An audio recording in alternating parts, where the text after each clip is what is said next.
The first question is, how do administrations think about their first 100 days?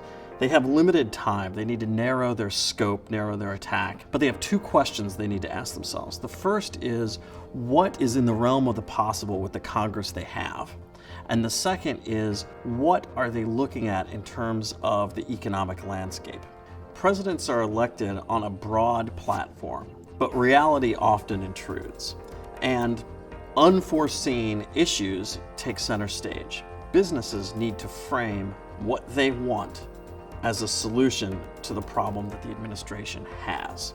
If an administration frames their acts of the first 100 days as economic or security, then they need to find ways to frame those positions, their needs, within those political framings. One of the things that's kind of driven this political cycle is the discussion about haves and have-nots, the establishment versus the non-establishment. One of the more interesting statistics I've seen recently is, 10% of the companies in the world account for 80% of the world's profits. I think companies are going to have to grapple with the fact that there's a lot of concern among the political establishment on both sides of the aisle, as well as the American public, about, is big business on the side of the people, or is it part of the problem when it comes to wealth inequality? A new administration will have to address the issue of workforce retraining, reskilling and upskilling.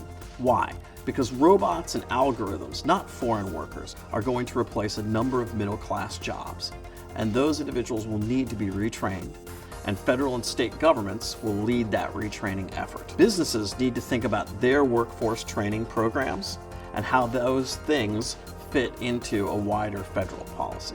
It used to be the case that companies would come to Washington to talk about how well they're doing, what their financial performance is.